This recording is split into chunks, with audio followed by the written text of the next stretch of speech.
Bonjour, petite vidéo très rapide pour vous montrer un travail tout aussi rapide sur ce ATM6, donc ce Heavy Assault Walker du First Order qu'on voit dans Star Wars 8.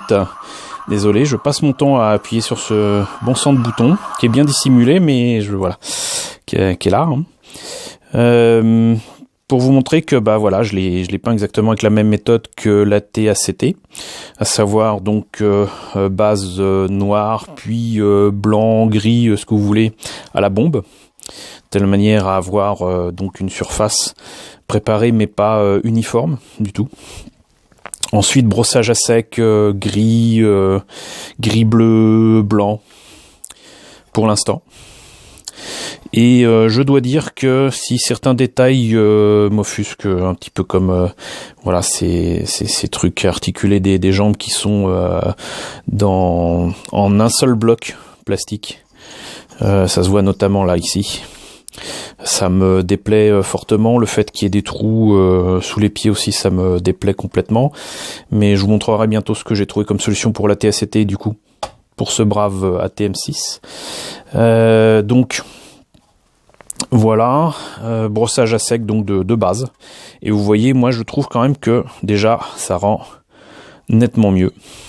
Ce qu'il faut maintenant, c'est que je trouve un moyen de réouvrir la tête, parce que j'ai pas réussi à le faire pour l'instant, j'ai peur de le casser, pour mettre un petit film rouge à l'intérieur. Je ne pense pas que je l'éclairerai, ça rime à rien, mais par contre ça m'énerve de voir que même dans la bande-annonce on voit que les yeux, entre guillemets, le cockpit est rouge et il n'en est rien sur la maquette, c'est débile. J'ajouterai peut-être, tout comme sur la TACT, des détails ici, puisque bon, fabriquer ce genre de pièces c'est pas bien difficile, mais ça serait bien quand même qu'il soit dedans, puisqu'en plus l'intérieur de la jambe est creuse, donc ça s'y insérera gentiment.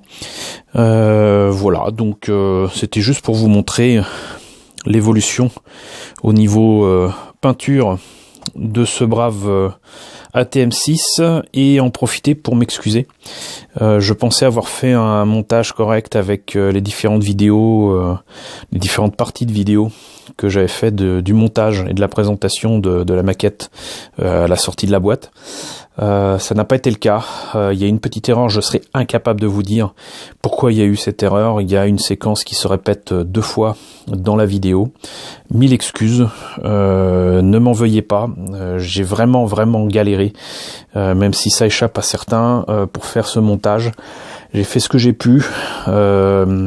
Du coup, ça me prouve que non seulement je maîtrise pas ce genre de logiciel, mais qu'en plus celui que j'ai utilisé n'est absolument pas adapté et pas aussi instinctif qu'on me l'a dit, puisqu'il s'agit de eMovie qui est inséré en fait dans tous les Macs de base.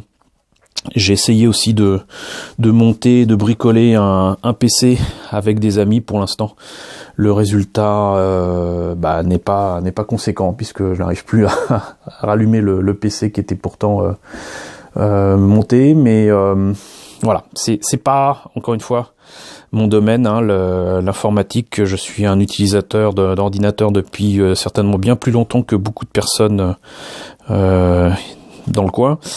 Je travaille dessus depuis 91, mais je ne suis pas un informaticien ni un technicien, donc toutes mes excuses. J'espère pouvoir m'améliorer et apprendre dans de saines conditions avec du matériel adapté. Ça ne me ferait rien de moins que plaisir de faire ça, de pouvoir faire des vidéos, de pouvoir vous faire des montages comme je faisais il y a quelques temps. Mais quand vous avez vu des vidéos avec des montages, c'était sur YouTube. Il y avait des outils YouTube Creator qui existaient, qui étaient très pratiques pour ça. Un peu lent mais très pratique, qui évitait que j'utilise un logiciel que je n'avais pas ou que je ne maîtrisais pas. Donc c'était facile. C'était facile de faire des titres, c'était facile de faire des montages, c'était facile d'augmenter la vitesse d'une vidéo, de la ralentir, de faire des effets de passage d'une séquence à une autre. Vous savez qu'à regarder certaines vidéos que j'ai faites sur des événements, c'était impeccable. Donc ces outils-là n'existent plus. Et j'en suis désolé, donc du coup pour l'instant, il faudrait se contenter de ce que j'ai, et je n'ai que trop retardé la mise en place des vidéos. Donc merci à vous de me soutenir, merci d'être compréhensif par rapport à ces soucis techniques, et j'espère les régler très rapidement pour pouvoir continuer à vous proposer de gentilles vidéos. En attendant, la prochaine étape, même s'il est déjà très bien comme ça, comme je vous dis, c'est à part le filtre sur la tête, certainement encore d'autres petits détails à rajouter en peinture ici et là, avec des pochoirs ou du masquage. Certainement améliorer les petons ici. Et j'en profite aussi pour signaler qu'on m'a dit que ça, c'était pas des générateurs d'énergie, mais a priori c'était des bombes qui pouvaient être lâchées si jamais l'engin était immobilisé pour une raison X ou Y. Un système de défense que je trouve complètement ridicule, parce que du coup, ça veut dire que l'équipage se suicide, ni plus ni moins, en larguant les bombes en question. Je suis même pas sûr qu'ils atteignent l'ennemi. Bon, quoi qu'il en soit, donc voilà, c'était la présentation de cette maquette Revell, qui vaut ce qu'elle vaut, mais qui, une fois peint, comme vous le voyez, rend quand même nettement mieux. N'hésitez pas à me dire ce que vous en pensez, ce que ça vous inspire. N'hésitez pas à liker, n'hésitez pas à partager, n'hésitez pas à vous abonner si ce n'est pas déjà le cas. Encore merci d'être si nombreux à vous être abonnés et à me rejoindre sur ma chaîne.